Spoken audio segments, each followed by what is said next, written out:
Twelfth class अनिवार्य हिंदी में आज हम सर्वप्रथम पाठ्यक्रम के बारे में जानेंगे। पाठ्यक्रम में पुराना पाठ्यक्रम लगाया है और हमारे 3 पुस्तकें हैं, आरो भाग सेकेंड, वितान भाग सेकेंड और अभिव्यक्ति एवं माध्यम। तो जो हमारा प्रश्न पत्र होगा, जो पाठ्यक्रम है अनिवार्य हिंदी में, सबसे पहले अपठित बोध बारी में आता है और ये 16 अंक का होता है। इसमें अपठित काव्यांश होता है। इस अपठित काव्यांश पर आधारित 4 लघुत्रात्मक प्रश्न पूछे जाते हैं। ये अर्थबोध के आधार पर पूछे जाते हैं। इनकी शब्द सीमा तय होती है और काव्यांश को परीक्षार्थी पढ़कर और अर्थबोध के आधार पर समझकर पूछे गए प्रश्नों के उत्तर देता है या देने चाहिए। दूसरा है गद्यांश बोध पर आधारित रचनात्मक प्रश्न भी आते हैं। कुछ प्रश्न आते हैं आपके शीर्षक आदि से संबंधित, शीर्षक आदि से संबंधित। जैसे कोई अपठित जो पढ़ा नहीं गया है, अपठित है, अपठित गद्यांश है, अपठित गद्यांश को ध्यानपूर्वक पढ़ना पड़ता है और पूछे गए प्रश्न होते हैं। इन प्रश्नों में आंतरिक व्याकरण होती है। जैसे वो कोई वाक्य दे दे कि यह किस प्रकार का वाक्य है बताइए, या कोई वाक्य दे दे कि इस वाक्य को सरल वाक्य में बदलिए या इस वाक्य को मिश्र वाक्य में बदलिए, तो वाक्यों के प्रकार भी आपको पढ़ने पड़ते हैं। अपठित गद्यांश से पूछ लेता है, उसका शीर्षक भी पूछ लेता है, कभी कभार उसके उपसर्ग, उसके मूल शब्द और प्रत्यय भी पूछ लेता है, कभी कभार उसमें समास भी पूछ लेता है। तो व्याकरण वैसे नहीं है 12th क्लास में, जो अभी कोर्स बदल रहा है उसमें, लेकिन अपठित गद्यांश में व्याकरण के 2 प्रश्न डाल दिए जाते हैं। एक तो वाक्य रचना को लेकर और एक शब्द निर्माण को लेकर, वह 2 प्रश्न पूछ लेता है। तो इसमें भी आपके 4 प्रश्न आते हैं और ये भी 8 अंक का है। तीसरा है रचनात्मक लेखन एवं जनसंचार माध्यम एवं जनसंचार माध्यम, जनसंचार माध्यम।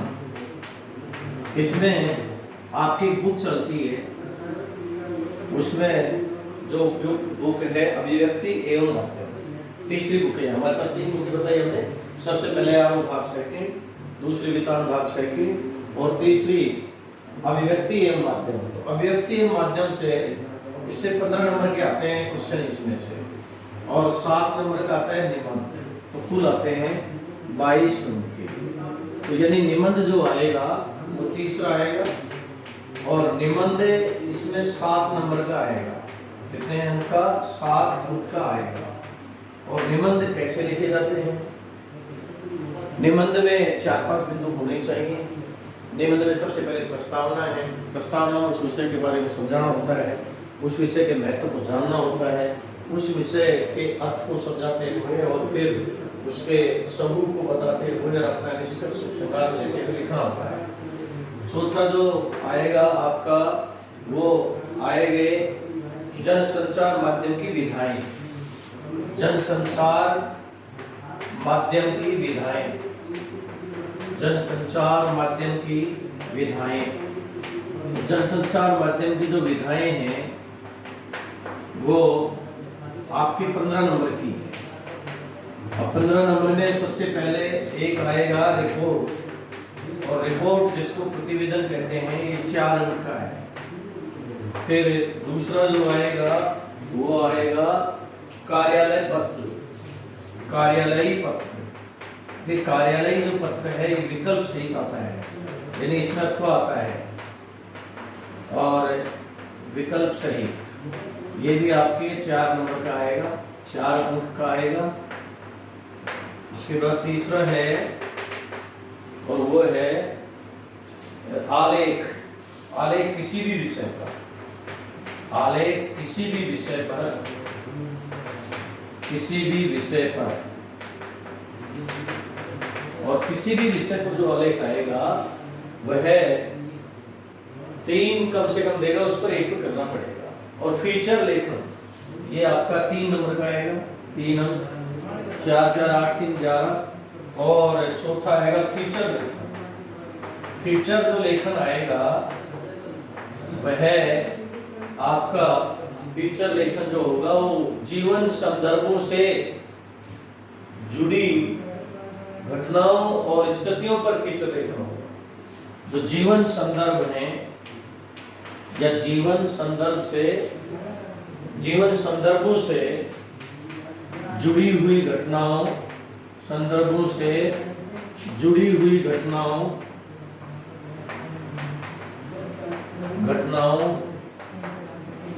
एवं स्थितियों पर फीचर, एवं स्थितियों पर फीचर, ये आएगा आपका 4 नंबर। देखिए ये 4 अंक का आएगा। अब इसमें आप देख रहे हो 4 4 8 3 11 और 4 15। ये तो आपका होगा दूसरा खंड। और तीसरा जो खंड होगा वो आएगा आरोह पुस्तक से। तीसरा खंड आएगा आरोह पुस्तक से। 30 नंबर के प्रश्न पूछे जाएंगे।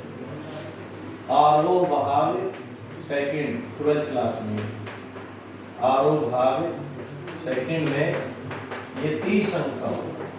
और 30 अंक में कैसे कैसे होंगे? काव्यांश जो आएगा, काव्य खंड आएगा वो 15 अंक का है और 15 अंक का है। और जो गद्य खंड है वो भी 15 अंक का है। तो इस तरह से ये आरोह पुस्तक से 30 अंक के प्रश्न आते हैं। और आरोह में हमें गद्य और पद्य दोनों ही पढ़ने पड़ते हैं। अब जो आपकी पूरक पुस्तक है वेतान भाग सेकंड, वेतान का अर्थ है फैलना, ये 12 अंक की होगी। कितने अंक की होगी? 12 अंक की। इसमें से प्रश्न पूछे जाएंगे।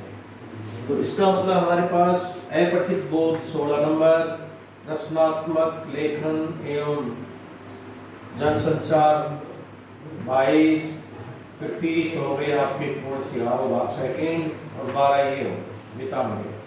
कितने हो गए? 8 2 10, 2 2 4 3 7 1 8, 80 अंक का हमारा ये प्रश्न पत्र होगा। तो हम सर्वप्रथम जो शुरू करेंगे, जैसे जो नया कोर्स लागू हुआ है उसमें भाव सौंदर्य और शिल्प सौंदर्य को लेकर प्रश्न आते हैं। कविता में छोटे छोटे प्रश्न भी आते हैं। तो उसके लिए हमें क्या करना पड़ेगा? उसके लिए हमें एक तरह से एक पाठ का भाव सौंदर्य और शिल्प सौंदर्य, कवि परिचय और उससे जो पाठ है उसकी मूल संवेदना या मूल शिक्षा क्या है उस पर हम विचार करेंगे। तो हम सबसे पहले जो बात करेंगे वो बात करेंगे अभिव्यक्ति और माध्यम पर, जो 12 अंक का है इसको शुरुआत करवाएंगे। तो अभिव्यक्ति और माध्यम जो बुक है उसके ऊपर हम बात करेंगे कि वर्तमान समय संचार और सूचना का युग है। इसे संचार और सूचना के युग में जो सूचनाएं हैं उनको समाचार बढ़ाना 3 प्रकार से बढ़ाते हैं। एक तो प्रिंट मीडिया के माध्यम से, एक इलेक्ट्रॉनिक मीडिया के माध्यम से और एक इंटरनेट के माध्यम से। तो सर्वप्रथम कल हम जो बात करेंगे वो आपके इसमें वेतान के ऊपर, सॉरी, हम जो बात करेंगे वो करेंगे अभिव्यक्ति और माध्यम लेसन के ऊपर बात करेंगे। और जो जहाँ तक और भी प्रश्न है, रिपोर्ट है, प्रतिवेदन है, तो रिपोर्ट और प्रतिवेदन है वो आपके विद्यालय में आयोजित होने वाले, जैसे शिक्षक दिवस है, स्वतंत्रता दिवस है, गणतंत्र दिवस है, रक्तदान शिविर है, या फिर कोई स्वच्छ भारत अभियान को लेकर शिविर आयोजन हुआ है, इसको लेकर प्रायोग पूछे जाते हैं। आज इतना ही। कल हम शुरू करेंगे तीसरी बुक, कौन सी? अभिव्यक्ति के माध्यम, और उसका पहला लेसन शुरू करेंगे जो 12 अंक की आती है। Thank you so much. Okay, bye.